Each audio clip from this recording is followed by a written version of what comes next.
Finally, Banks, final call now for your bets. Last call to place your bets. We're only waiting for Louis, Alexa, and race number 7 will be ready in just a short while. Louis, Alexa.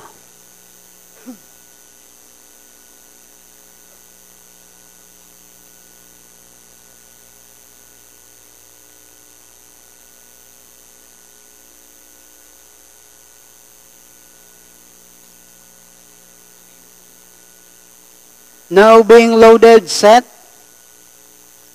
ready for racing.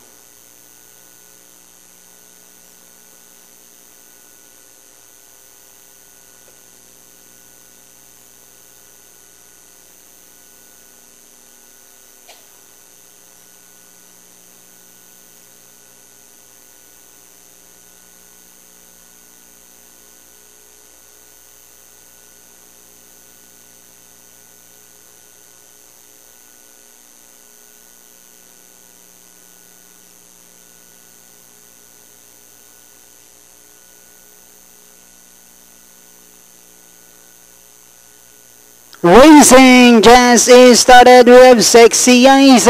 Break quick later start insider. Down on the inside Pine Bluff. Then followed by Thunder Ribbon. Louis, Alexa comes next. Magalang. While seeing Lorky is the early trailer by about 8 lengths of the leader. And going along for the first turn, we have the quick is striding Sexy Eyes on its favorite position as the pace setter, enjoying a length lead. Right behind in second insider Pine Bluff is racing in third, and in fourth is Louis, Alexa, Magalang, then followed by Thunder Ribbon, while seeing Lorky is still racing in less inside the 3 Octavo.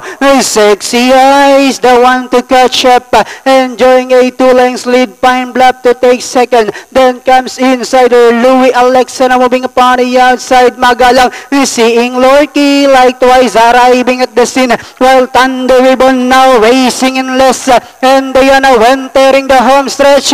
Pine Bluff now takes command. Marling and a half down on the inside. Second is a Sexy Eyes. Louis, Alexa moving upon the outside. Seeing Lorky. Last 75 meters. With Pine Bluff followed by seeing Lorky. And finally Andrew Villegas on Pine Bluff. Second is a seeing Lorky.